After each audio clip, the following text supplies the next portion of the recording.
Bonjour, je suis Sophie, la présidente de Sophia RH, un cabinet de recrutement et d'accompagnement spécialisé dans la valorisation des talents issus des armées. Chez Sophia RH, nous partons d'un constat simple. Les armées forment chaque jour des femmes et des hommes dotés de compétences humaines, managériales et opérationnelles exceptionnelles, mais encore insuffisamment comprises par le monde civil. Notre mission est de créer des passerelles entre ces deux mondes, accompagner les militaires dans leur transition professionnelle et aider les entreprises à identifier des profils à forte valeur ajoutée, capables de s'adapter, de décider et de fédérer. À travers cette série de vidéos que nous souhaitons vous proposer, nous souhaitons faire découvrir des parcours inspirants, mieux faire connaître la réalité du monde militaire et contribuer à changer le regard porté sur ces talents engagés au service de la nation. Ces échanges s'inscrivent dans une démarche de transmission réelle, de compréhension mutuelle et de rayonnement partagé.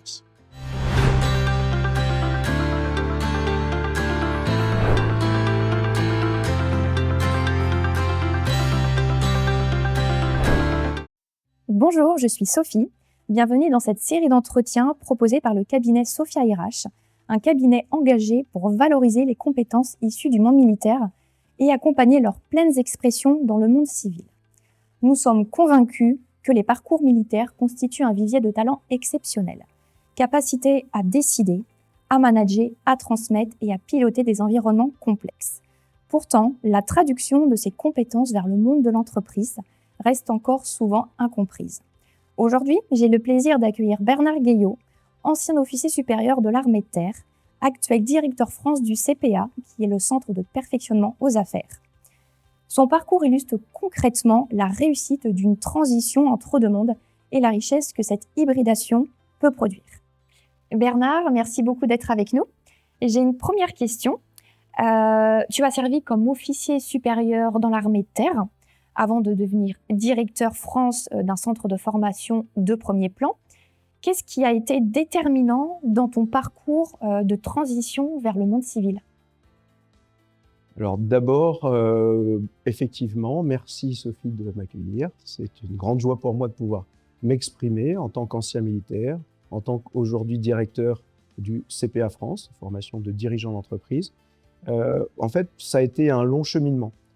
J'ai eu la chance dans ma carrière militaire de côtoyer le monde de l'entreprise. D'une part, avec Saint-Cyr, parce que lorsque j'étais instructeur à Saint-Cyr, eh bien, j'ai pu participer au développement de Saint-Cyr Formation Continue, qui fait de la formation au leadership par la mise en situation, que j'ai développé ensuite en montagne. Et donc, j'ai déjà commencé à côtoyer le monde de l'entreprise via ces formations au leadership. Ensuite, j'ai eu la chance de diriger une promotion à l'école polytechnique à Palaiseau de 2016 à 2019. Et là aussi, certes, c'est une école militaire créée par Napoléon, mais qui a pour objectif de former des futurs cadres de la nation, dirigeants d'entreprise, directeurs d'institutions. Et donc, j'ai eu l'occasion de côtoyer ces jeunes futurs dirigeants et de mieux comprendre les codes du monde de l'entreprise. On a la chance, notamment à Polytechnique, de faire 3 semaines dans une entreprise. Moi, c'était Renault, Technopole de Renault, pour découvrir de l'intérieur les enjeux pour des dirigeants, des futurs dirigeants. Donc, j'ai eu la chance de pouvoir petit à petit comprendre la différence entre le monde de l'entreprise et le monde militaire. Et donc, ce qui a participé à mon discernement avant de décider de quitter l'institution, non pas parce que je m'y plaisais pas, bien au contraire, j'ai adoré mes 28 ans passés dans l'armée. En revanche, j'avais 6 enfants. Déménager tous les 3 ans, c'est compliqué pour la famille. Et j'ai décidé de rendre un petit peu ce que mon épouse m'avait donné, c'est-à-dire qu'elle puisse elle-même travailler, se stabiliser et stabiliser également les enfants. Donc, travail de discernement en disant finalement, je pense qu'il y a des choses que je peux apporter dans le monde de l'entreprise comme je l'ai apporté dans le monde militaire. Alors, tu demandes qu'est-ce qui m'a permis de mieux comprendre encore ces codes, outre tout ce petit parcours de discernement. Bien, c'est la mission de reconversion des officiers. Moi, j'ai eu la chance d'avoir cet accompagnement. Je trouve qu'il y a peu d'institutions, peu d'entreprises qui aident leurs salariés, leurs collaborateurs à faire cette transition. Moi, j'ai apprécié d'avoir été accompagné, d'avoir découvert un certain nombre de choses au travers de la MRO à Vincennes. Néanmoins, c'est vraiment insuffisant. C'est bien d'être informé, d'avoir quelques partages. En revanche, pour mieux faire le pas, il faut vivre les choses. Et en fait, ce qui m'a permis vraiment de rentrer de plein pied dans la connaissance du monde de l'entreprise, c'est de faire le CPA, Centre de perfectionnement aux affaires. En fait, j'ai vécu avec des dirigeants pendant quasiment 16 mois. C'est là où j'ai mieux perçu de l'intérieur qu'est-ce que c'était qu'un dirigeant, quels étaient les codes du monde de l'entreprise et comment potentiellement je pouvais m'y adapter. Donc ça, je trouve ça extrêmement riche. Alors, il y a potentiellement des exécutifs MBA dans les grandes écoles, mais pourquoi le CPA m'a beaucoup apporté? Parce qu'il est très proche du monde de l'entreprise, puisque c'est pas une pédagogie académique, comme on peut trouver dans les exécutifs MBA, mais c'est une pédagogie pratique. On parle beaucoup de drill dans le monde militaire, eh bien, au CPA, on parle de l'entraînement. L'entraînement de dirigeants par des dirigeants. Et ça, c'est pareil, c'est un deuxième vecteur, c'est être formé par des pairs, non pas par des professeurs, de manière théorique, de manière académique, mais par des praticiens. Et on retrouve ça dans le monde militaire. On a la chance dans le monde militaire d'être formé comme chef de section, comme commandant de compagnie, comme chef de corps. Eh bien, c'est un peu la même chose, par la pratique, avec des pairs, de manière humaine, proximité. Eh bien, j'ai grandi, j'ai mieux connu les besoins de l'entreprise, les codes de l'entreprise. Et de fait, quand on m'a proposé de prendre la direction d'abord du CPA Lille, eh bien, j'ai dit, j'ai jamais été dirigeant, on me demande de former des dirigeants, mais néanmoins, j'ai côtoyé ces dirigeants et en m'adaptant, je pense que je peux y arriver. J'avais ce qu'on appelle le syndrome de l'imposteur. Voilà, ils sont tous dirigeants, ils sont bien meilleurs que moi. J'avais un peu un complexe. Qu'est-ce que je vais pouvoir apporter? Et puis finalement, le fait de travailler avec eux pendant une année, je me suis rendu compte que finalement, sur l'aspect stratégie, sur l'aspect leadership, sur l'aspect intelligence de situation, la capacité d'adaptation, etc., eh bien, j'avais de vraies valeurs qui me permettaient ensuite de partager ça avec les dirigeants que je forme aujourd'hui. D'accord. Merci beaucoup, Bernard. Avec du recul, alors tu en as un peu parlé là sur ta réponse, quelles compétences acquises dans l'armée te sont aujourd'hui les plus utiles dans tes fonctions de dirigeant? Alors, je scinderai en deux parties. D'abord, les compétences humaines, ce qu'on appelle soft skills aujourd'hui dans la formation managériale, et puis ensuite les compétences techniques, hard skills. En compétences humaines, je dirais, et c'est souvent aujourd'hui ce que j'essaye de transmettre à mes dirigeants, c'est que en fait, il faut que le dirigeant ait une véritable colonne vertébrale alignée entre l'intelligence, l'humanité et le courage. Et en fait, je pense que l'armée participe à développer cette intelligence. Quand j'ai pris le commandant de ma compagnie à Saint-Cyr en tant que formateur, le général de Hardemel qui nous a accueillis dit il faut apprendre à vos élèves à discerner dans la complexité. C'est ça l'intelligence. Et en fait, le monde militaire non seulement se prépare via des formations, encore une fois, on a beaucoup de formations dans le monde militaire, ce que le monde de l'entreprise n'a pas. Donc via des formations, on prépare cette capacité à discerner dans la complexité.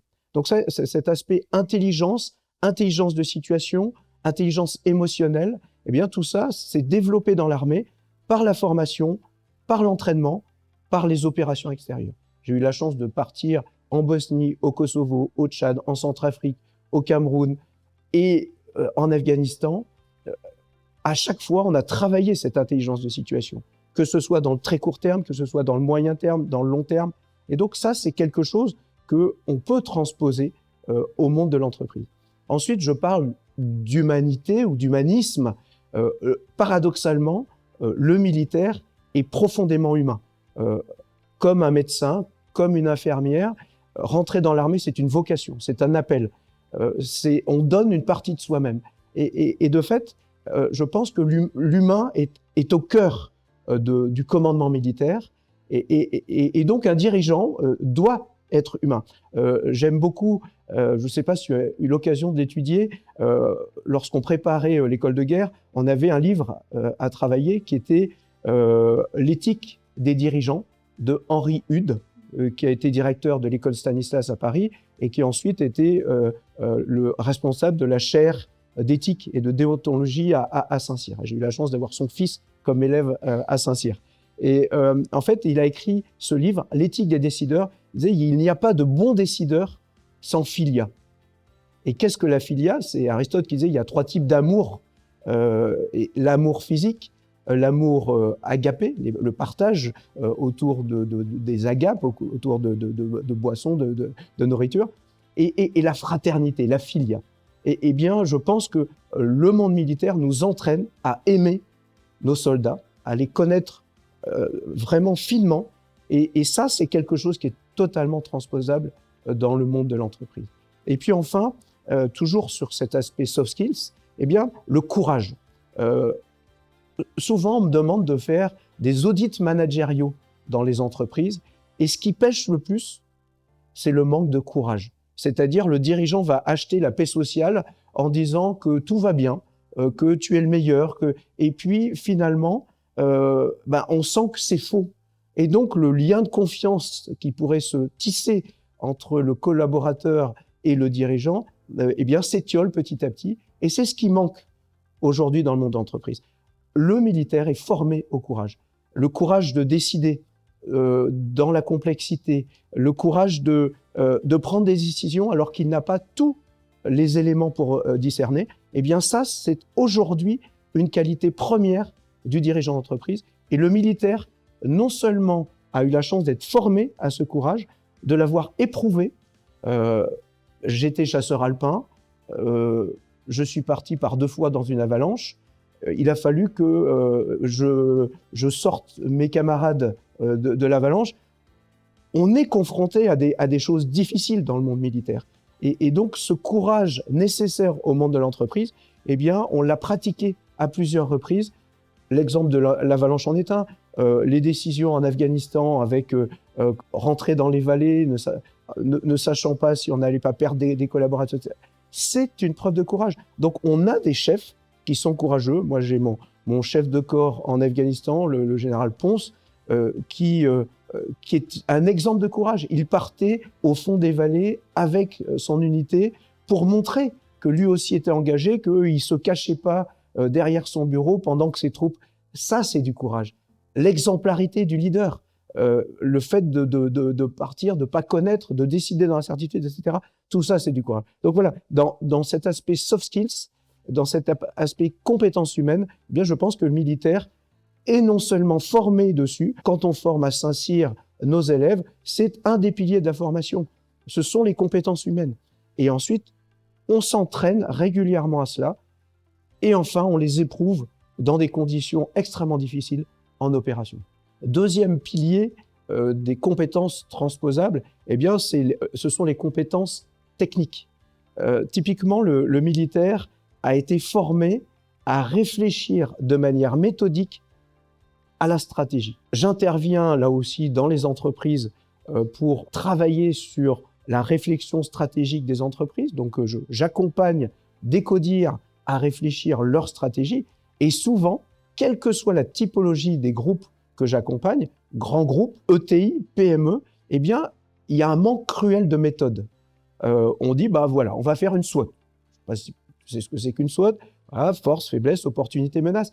Mais ça, c'est pas de la réflexion stratégique. C'est bullshit. C'est-à-dire que ça manque de profondeur, ça manque de méthode. C'est la différence entre l'intuition et l'analytique. Et le militaire, tout petit, à l'école, est formé à la méthode. On apprenait, quand j'ai commencé dans l'armée, la MRT, la méthode de raisonnement tactique. Ensuite, on parle de MEDOT, méthode d'élaboration de décisions opérationnelles.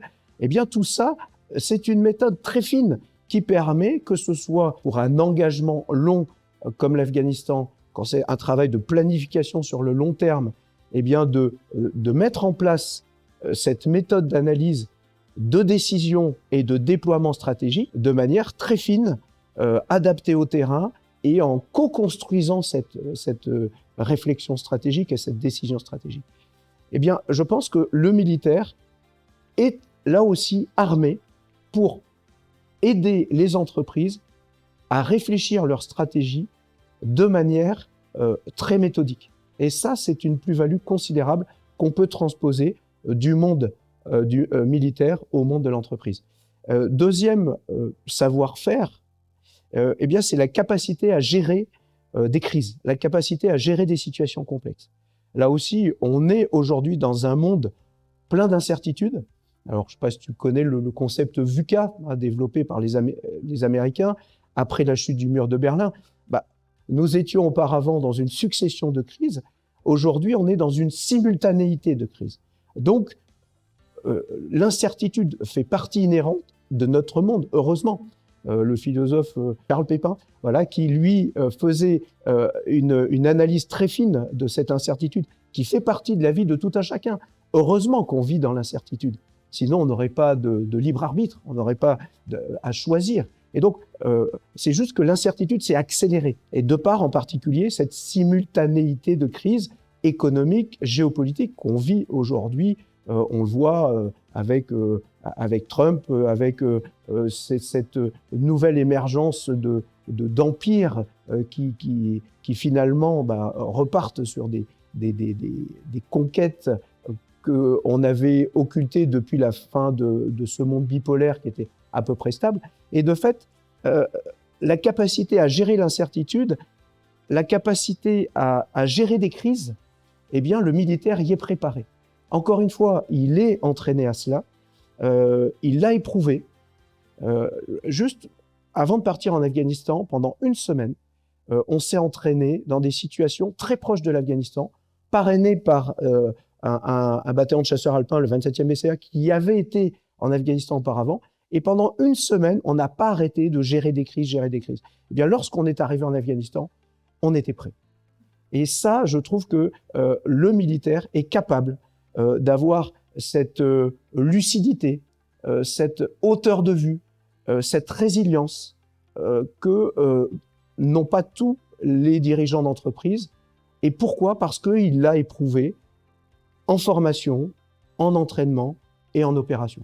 Donc, capacité à gérer des crises. On dit souvent que le dirigeant est un absorbeur de stress et un diffuseur de sérénité. Eh bien ça, on l'a éprouvé. Et donc aujourd'hui, l'exemple du Covid, tout s'arrête, on change complètement d'environnement stratégique.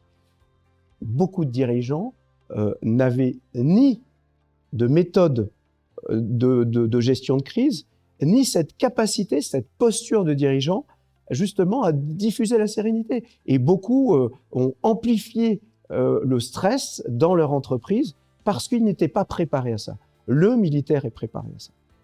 Et puis enfin, dernière capacité, dernière compétence, il y en a beaucoup d'autres, mais une qui pour moi m'a beaucoup aidé, eh bien c'est la pédagogie.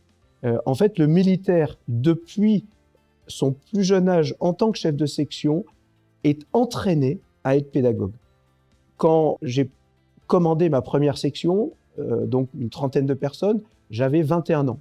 Je me suis retrouvé à devoir commander des sous-officiers bien plus âgés que moi, des jeunes qui venaient faire leur service militaire sans vraiment le vouloir, et de fait de devoir un petit peu fédérer toute cette hétérogénéité. Et c'est vrai qu'il faut faire preuve de pédagogie. J'aime beaucoup ce terme d'autorité. Souvent, on voit l'aspect, je dirais, négatif de l'autorité en disant c'est de la verticalité. La définition, l'étymologie d'autorité, c'est faire grandir l'autre. Autoritas, c'est faire grandir. Bien, je pense que le militaire a été préparé et a, durant toute sa carrière, partagé avec ses collaborateurs et a fait grandir ses collaborateurs, ses subordonnés. Et de fait, lorsqu'il va se transposer dans le monde de l'entreprise, va être en capacité à faire preuve de pédagogie. Alors moi, ça me sert directement, parce qu'aujourd'hui, je forme des dirigeants d'entreprise, comme j'ai formé des Saint-Cyriens, comme j'ai formé des polytechniciens. Mais beaucoup de militaires n'ont pas eu la chance de former dans ces grandes écoles.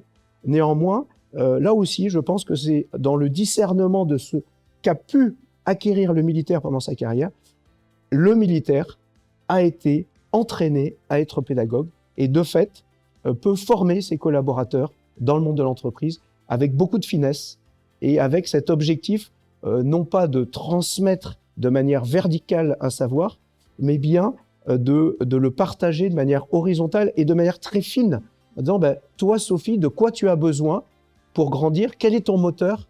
Eh bien ça, je pense que le militaire est en capacité à faire preuve de pédagogie et à le transposer, encore une fois, dans le monde de l'entreprise. Alors justement, c'est intéressant, tu parles d'autorité, justement, le leadership militaire est souvent perçu comme très vertical. Comment tu as pu, toi, adapter ton style de commandement, puisque c'est le terme qu'on utilise à l'armée, au code du monde civil et à celui de la formation professionnelle, qui est aussi assez particulier? Alors en fait, je suis désolé de te décevoir, mais je ne suis pas d'accord avec toi. Je fais beaucoup de conférences. J'ai fait encore la semaine dernière une conférence à Vinci, justement sur le leadership. Et je pense qu'au contraire, il n'y a pas plus horizontal que l'armée. Alors c'est paradoxal, parce qu'effectivement, on voit un général, un colonel, des commandants, des capitaines, etc. Donc une verticalité. Mais en fait, reprenons un petit peu nos grands chefs militaires. Le général Frère parlait de commander avec le cœur. Le maréchal Lyautey parlait du sens social dans le commandement. La devise de Sandhurst, « Serve to lead », servir pour diriger. Je pense que le militaire, paradoxalement, est très proche de ses collaborateurs et beaucoup plus horizontal que ce qu'on peut penser. Je parlais de filia tout à l'heure. Je pense que le chef militaire aime profondément ses hommes, ses subordonnés. Et donc, je pense qu'au contraire, le monde militaire est un exemple. Maintenant que je côtoie le monde de l'entreprise depuis 6 ans, puisque je forme des dirigeants, j'accompagne la réflexion stratégique d'entreprise, je fais des audits managériaux dans les entreprises, eh bien, il y a beaucoup moins d'horizontalité dans le monde de l'entreprise que dans le monde militaire. Alors oui, ça peut paraître paradoxal, mais je pense qu'il est très caricatural de dire que le leadership militaire est un leadership vertical. Alors bien évidemment, quand on est au combat, lorsqu'il y a une embuscade, on ne va pas demander au chef militaire de co-construire la réflexion, de s'arrêter, de se poser, et puis avec ses chefs de section, de dire est-ce qu'on va à droite ou à gauche du bois pour s'emparer de l'ennemi. Là, on va attendre du militaire une posture verticale. Mais le militaire sait s'adapter. Il y a des moments où le militaire fait preuve de verticalité. Quand on est dans l'urgence, en revanche, il est en capacité de faire preuve d'horizontalité, notamment dans le quotidien. Et c'est là où je veux casser un peu cette image de la verticalité. Et je pense que là aussi, le militaire a des choses à apprendre au monde de l'entreprise, dans cette connaissance fine de l'être humain. Alors souvent, dans le monde de l'entreprise, on critique, voire on interdit la proximité humaine entre le chef et son collaborateur, parce que c'est de l'entrisme, parce qu'on va rentrer sur la sphère privée de l'individu. Bien, je pense que ça, le militaire a le droit, voire le devoir, de connaître très finement son subordonné avant de partir au combat. Et ça, c'est peut-être quelque chose sur lequel on peut faire évoluer le monde dans l'entreprise. C'est tout en respectant la sphère intime des collaborateurs de l'entreprise, eh bien, arriver à les connaître, non pas de manière superficielle, mais de manière fine, justement parce que, encore une fois, la complexité du management aujourd'hui, eh bien, c'est de manager l'individu et de ne pas manager la collectivité. Auparavant, un dirigeant d'entreprise donnait la direction et puis ensuite, tout le monde suivait parce qu'on était éduqué ainsi. Aujourd'hui, la complexité, c'est qu'il va falloir chercher le ressort de chacun pour y répondre et pour faire en sorte qu'il s'engage au profit de l'entreprise, non pas de manière superficielle, mais pleine et entière. Et ça, je pense que le militaire est en capacité à encore une fois, être proche de ses collaborateurs, à comprendre finement la personnalité de ses subordonnés, et de là, eh bien, à trouver des missions qui sont adaptées. Je vais te donner un exemple. Lorsque, en Afghanistan, j'étais le chef de l'équipe de renseignement de mon régiment, j'avais sous mes ordres un caporal-chef brillantissime que j'avais commandé dans les commandos de montagne.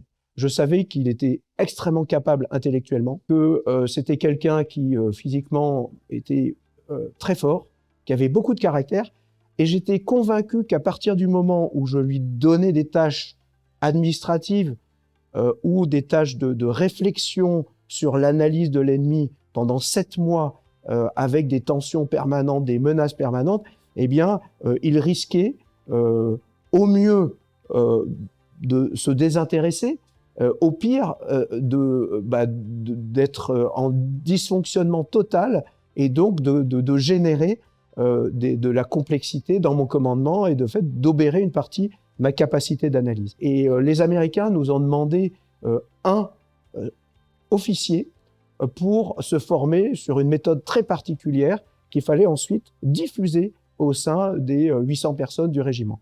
Et en fait, on a réfléchi un petit peu avec l'état-major de ma task force sur l'Afghanistan.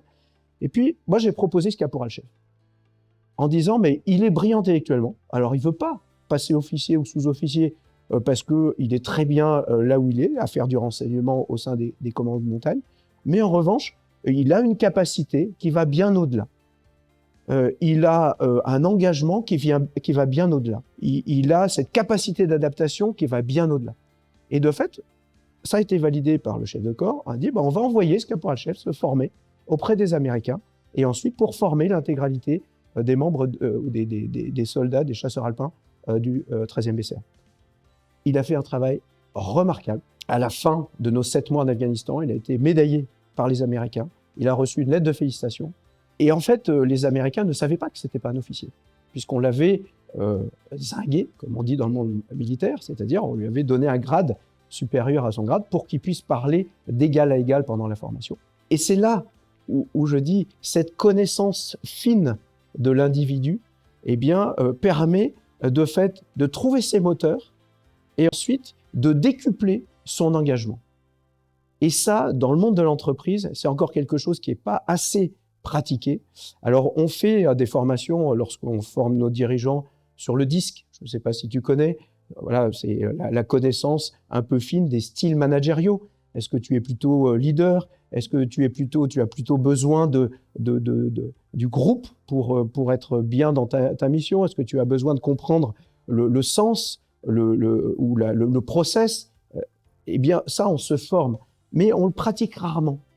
Et le monde militaire le pratique. Et donc, c'est pour ça, je reviens un peu sur ta question, je suis convaincu que là aussi, le militaire a beaucoup de choses à partager avec le monde dans l'entreprise parce qu'il a appris à être à la fois vertical, mais aussi horizontal, à faire adhérer, à co-construire avec ses collaborateurs, à comprendre les moteurs de ses subordonnés, mais aussi, quand il le fallait, à faire preuve de décision, de courage, de verticalité. Et donc, c'est cet juste équilibre entre la verticalité et l'horizontalité, et ce, adapté à 3 paramètres.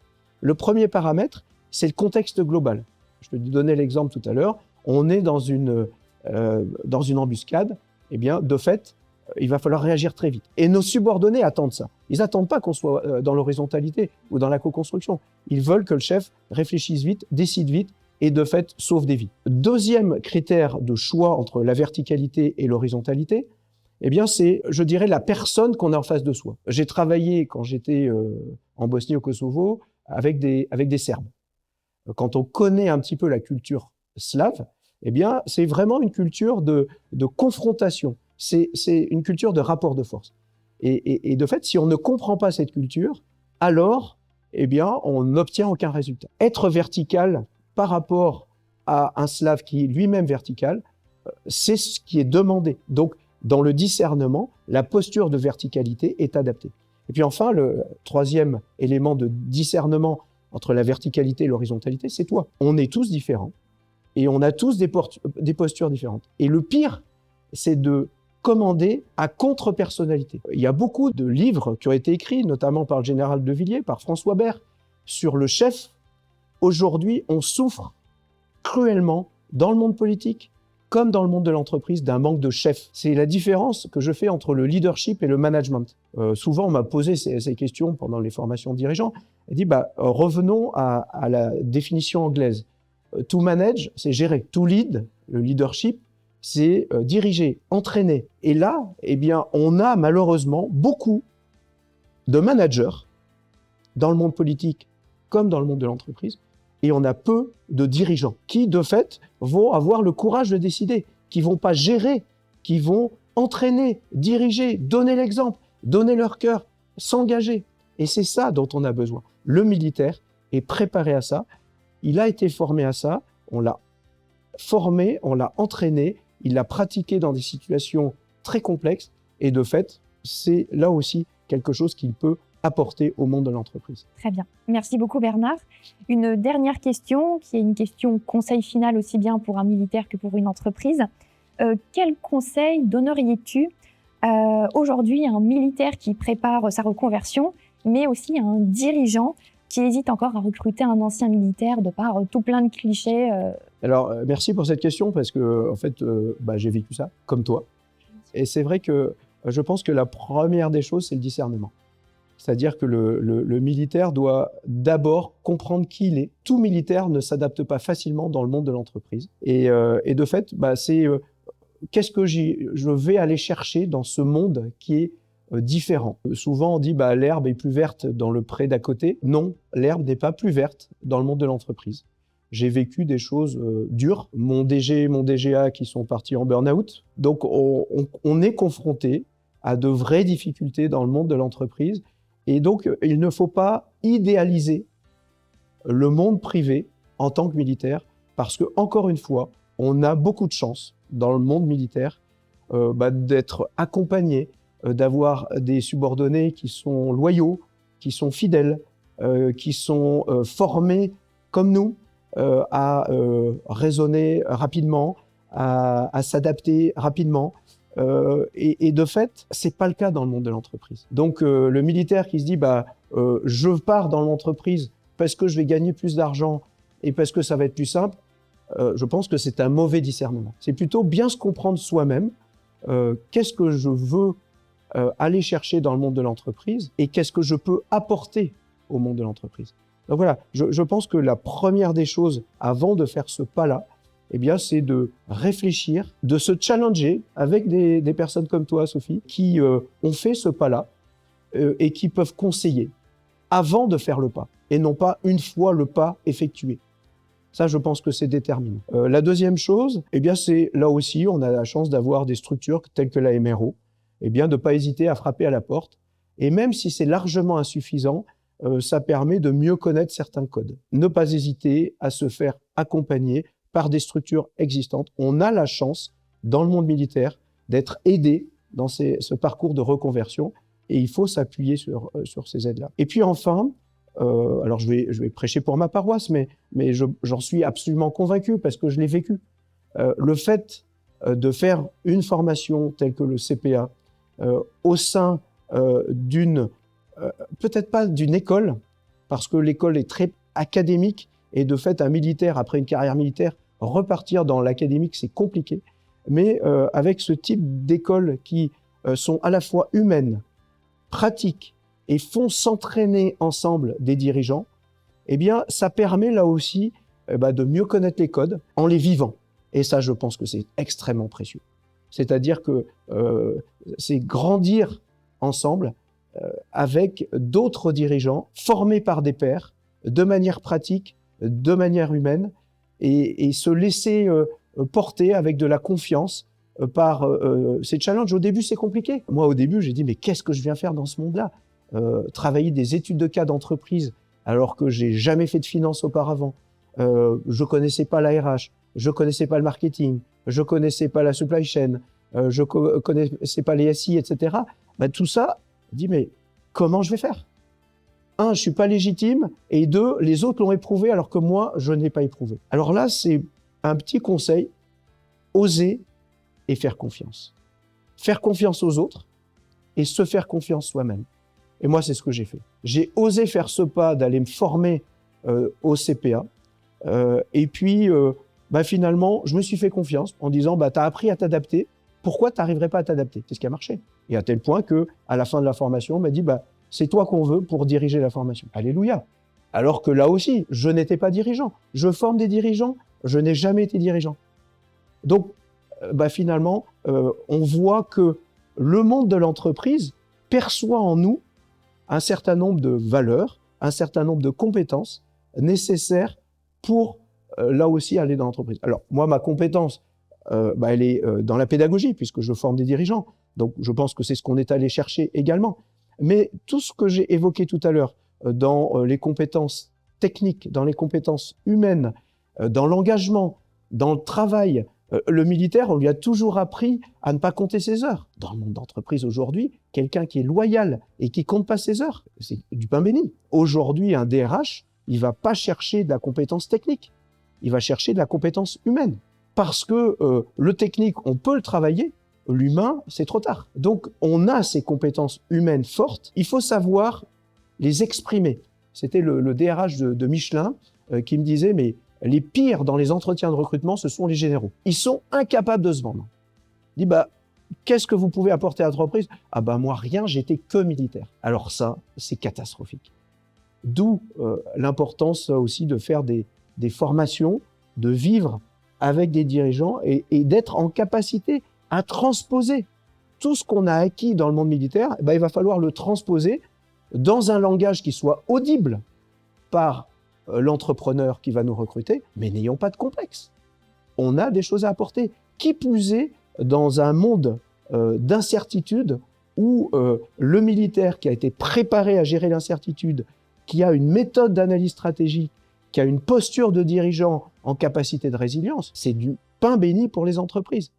Donc, se faire confiance, se préparer, bien discerner, oser faire le pas, et puis se former. Et encore une fois, là aussi, l'excès inverse, d'un côté, il y a le complexe, de l'autre côté, il y a le complexe peut-être de supériorité en disant « j'ai été militaire, j'ai géré des crises, et de fait, je suis en capacité à tout gérer ». Non, le monde de l'entreprise a des codes très particuliers. Le management de l'entreprise est beaucoup moins formel. Parfois, c'est difficile de comprendre comment s'opère le management. Et malgré tout, il va falloir s'adapter, il va falloir s'intégrer. C'est pas l'entreprise qui va s'adapter aux militaires, c'est bien celui qui rentre dans l'entreprise qui va devoir s'intégrer. Donc là aussi, c'est l'excès inverse, l'excès de confiance en disant « j'ai été militaire, je suis en capacité de tout gérer » et finalement pas du tout. Donc encore une fois, le conseil, c'est se former et si possible se former de manière pratique, humaine et si possible diplômante puisque le CPA permet d'accéder à un diplôme RNCP 7, titre dirigeant d'entreprise. Et puis la deuxième partie de ta question, c'est comment le monde de l'entreprise peut accueillir intelligemment, efficacement un militaire. Je pense que d'abord, là aussi, je parlais de discernement du militaire qui veut rentrer dans le monde de l'entreprise, c'est la même chose. Discernement du directeur qui veut recruter un militaire.